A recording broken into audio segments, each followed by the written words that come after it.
সম্মানিত মুসল্লি কেরাম, আসুন আজকে আমরা দেখি সফল কি, মানুষের মধ্যে সফল কারা, এ বিষয়টা ইনশাল্লাহ আমরা দেখব। আমরা যদি মনে করি যার অর্থ সম্পদ অনেক গেছে সে কি সফল, অথবা আমরা যদি মনে করি রাষ্ট্রনায়ক যিনারা আছেন তারাই কি সফল, আর সর্বশেষ যদি মনে করি যারা পৃথিবীর সমস্ত রাষ্ট্রগুলোকে পরিচালিত করছে, যাদের কথাতে অর্থাৎ বিশ্বমোড়ল, তারাই কি সফল। আসুন এ ব্যাপারে পবিত্র কোরআন কারীম কি বলে আমরা দেখব। ওয়াশ-শামসি ওয়াদ-দুহাহা ওয়াল কমারি ইযা তালাহা ওয়ান নাহারি ইযা জালাহা ওয়াল লাইলি ইযা ইয়াগশাহা ওয়াস সামাই ওয়া মা বানাহা ওয়াল আরদি ওয়া মা তাওয়াহা ফাআলহামাহা ফুজুরাহা তাকওয়াহা কদ আফলাহা মান যাকাহা কদ খাবাহা মান তাদাসাহা। আল্লাহু আকবার। আমি পবিত্র কোরআন কারীমের সূরা শামস তেলাওয়াত করলাম। সূরা শামস অর্থাৎ সূর্যের নামে এই সূরাটা আল্লাহ সুবহানাহু ওয়া তাআলা নাজিল করেছেন। এই সূরাটা হলো পবিত্র কোরআন কারীমের 91 নম্বর সূরা। 15টি আয়াতে কারিমা আছে। 15টি আয়াতে কারিমার মধ্যে 8টি আয়াতে কারিমায় তিনি কসম করলেন, আর 9 এবং 10 নম্বর আয়াতে কারিমায় এর উত্তর দিয়েছেন কে সফল। আল্লাহ সুবহানাহু ওয়া তাআলা কি সে শপথ করলেন। আল্লাহ তাআলা প্রথমত শপথ করলেন সূর্যের। তিনি বললেন সূর্যের কসম। সূর্যের পাশাপাশি তিনি কসম করলেন এর আলোর। সমর্থ হাজিরিন, এই ব্যাখ্যাগুলো করতে গেলে 2-10 দিন লাগার কথা। আমি সংক্ষিপ্ত আকারে আমি সফলতার যে কসমের যে লাস্ট পর্যন্ত যে কারা সফল হবে আর কারা ব্যর্থ হবে এ বিষয় নিয়ে আমি স্বল্প সময়ের জন্য আলোচনা করব ইনশাআল্লাহ। তো সূর্যের এবং সূর্যের আলোর কসম, এরপর বললেন চন্দ্রের কসম, এরপর বললেন দিনের কসম, এরপর বললেন রাতের কসম, এরপর বললেন আসমানের কসম এবং যে আসমান তৈরি করেছেন তার কসম। আসমানের কসম এবং যিনি আসমান তৈরি করেছেন তার কসম। এরপর বললেন জমিনের কসম, যে জমিনের উপর আমরা বিচরণ করি এই জমিনের কসম।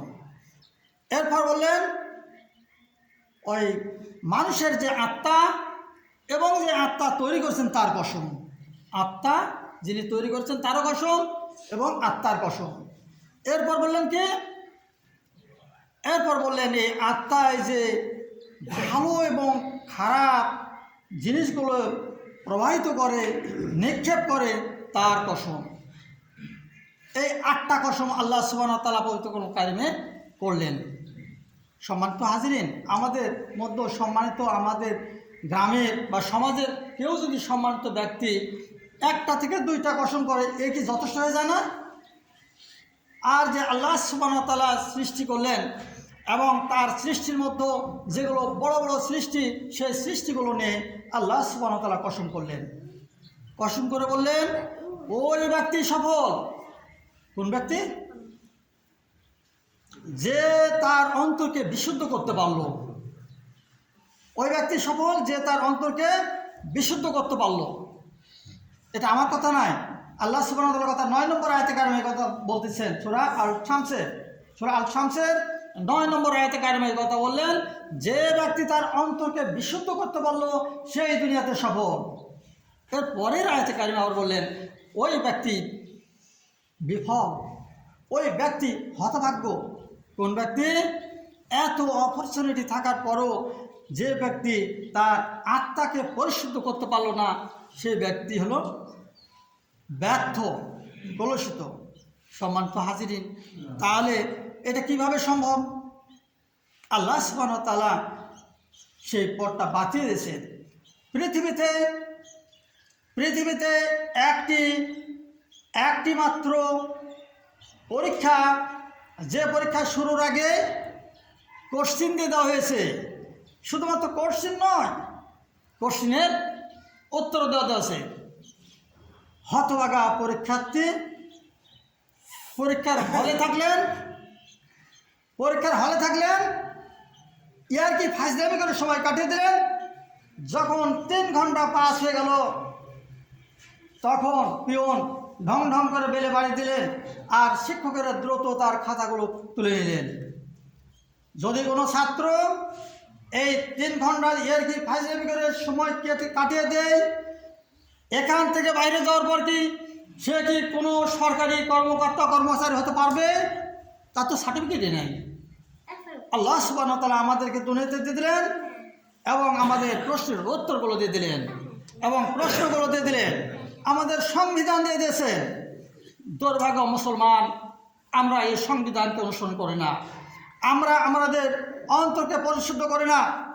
আমরা অনেকেই আছি, আমরা হুন্ডা চালাই। এয়ার কুলার বলে একটা জিনিস আছে যেখানে বাতাসটা সংগ্রহ করে। এই এয়ার কুলার যদি জ্যাম হয়ে যায়, গাড়ি কি চলবে? মোটেও চলবে না। আল্লাহ সুবহানাহু ওয়া তাআলা আমাদেরকে ঠিক এমনিভাবে আমাদের অন্তরকে পরিশুদ্ধ করার ব্যবস্থা করে দিয়েছেন। তার আগে একটু জেনে নেন, আপনি ময়লা অপরিষ্কার কাপড় ব্যবহার করছেন, যদি আপনাকে পরিষ্কার পরিচ্ছন্ন কাপড় দেওয়া হয়, সুন্দরভাবে সিজু গুজে বাইর হন, দুইটার কি মনের অবস্থানটি কি এক হয়? আমার কথা কি বুঝতে সমস্যা হচ্ছে? মনের অবস্থান এক হয় না। সম্মানিত হাজিরিন, জি, এই যে আপনার অন্তরকে যেমন হালকা করে, আপনি যখন ইবাদতের মধ্যে নিজেকে মশগুল রাখবেন, আপনি হালকা হয়ে যাবেন। আপনি যখন কোরআনুল কারীম বারবার তেলাওয়াত করবেন, আপনি আপনার নিজের ভাষায় বোঝার চেষ্টা করবেন, আপনি হালকা হয়ে যাবেন। আপনি যখন 5 ওয়াক্ত সালাতের মধ্যে আসবেন, শুধুমাত্র আপনার ইবাদতের জন্য নয়, আপনার 24টি ঘন্টাকে সুন্দরভাবে ভাগ করে দেবে। কিন্তু দুর্ভাগ্য মুসলমান, সকালে দেখা যায় 3-4 জন ফজরের সালাতের জন্য আমরা দাঁড়িয়ে যাই, জোহর হয়ে গেছে খোঁজ নাই। আমরা জানি সাপ্তাহিক 1টি বার সেজদা করলে, 1টি বার মসজিদে আসলে কেল্লা ফতে। তাহলে আমাদের অন্তরকে আমরা কিভাবে পরিশুদ্ধ করতে পারবো? তাই আসুন, মেহেরবানি করে, এটা আমার কথা নয়, যদি আমি বলতাম তাহলে হয়তো আমাকে ট্যাগ লাগিয়ে কোনো কথা বলতে পারতেন, যেহেতু কোরআন কারীম বলছে। আর আপনাদের কোনো সন্দেহ হলে সূরা আল শামস 91 নম্বর সূরা 15টি আয়াতে কারিমা আছে, আমি 10টি আয়াতে কারিমা তেলাওয়াত করেছি।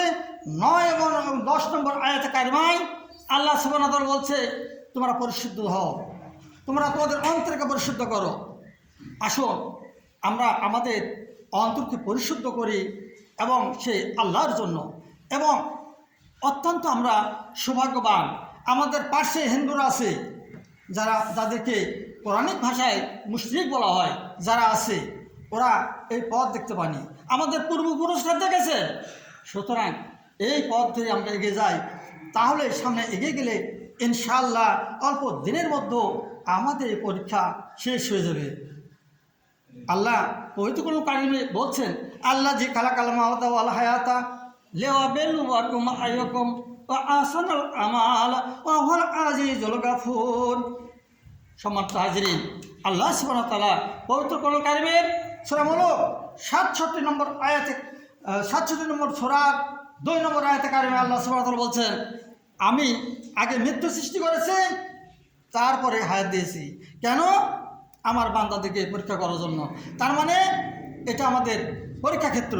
আপনারা দেখবেন সূরা হাসর 59 নম্বর সূরা, আপনারা সূরা কাহফের সূরা কাহফ 18 নম্বর সূরার 8 নম্বর আয়াতে কারিমা দেখবেন, সেখানে আল্লাহ সুবহানাহু ওয়া তাআলা বলছেন, পৃথিবীর যতগুলো বস্তু দেখছেন সমস্ত বস্তু দিয়ে আমার বান্দাদেরকে আমি পরীক্ষা করব। অর্থাৎ সমস্ত বস্তুগুলোই আমাদের পরীক্ষার উপকরণ।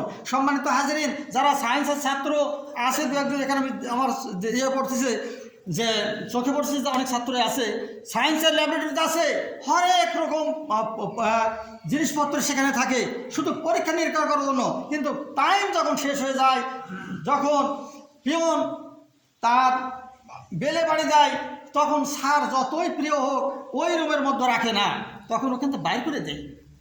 আজকে আপনার ছেলে সন্তান, সংসার, অর্থ সম্পদ, এগুলো মনে হচ্ছে কতই না প্রিয়জন বস্তু। আমরা দেখেছি আমাদের অনেকেই এগুলো ছেড়েই চলে গেছে। আপনাকে আমাকেও ঠিক যে সময়টা আমাদের জানা নেই, সময় হলেই টান টেনে নেবে। তাই আসুন আমরা আল্লাহ সুবহানাহু ওয়া তাআলার কত মতে নিজেকে পরিচালিত করি এবং অন্তরকে পরিশুদ্ধ করি। যদি আমরা অন্তরকে পাপে গেড়ে দেই, আমাদের জীবনে দুঃখ ছাড়া কিছুই থাকবে না। অনন্তকালের জন্য সে দুঃখের মধ্যে আমরা পড়ে যাব। আমরা ফিনারে জাহান্নামে খালিদিনা ফিহা, এই চিরস্থায়ী জাহান্নামের উত্তরে যাব। তাই আল্লাহ সুবহানাহু ওয়া তাআলা আমাদের সকলকে, আমাদের কওমকে আল্লাহ সুবহানাহু ওয়া তাআলা সঠিক পথ এবং মতের পথ দেখিয়ে দিক। এই বলে আমি আমার আজকের মতো সংক্ষিপ্ত বক্তব্য শেষ করছি। আসসালামু আলাইকুম ওয়া রাহমাতুল্লাহ।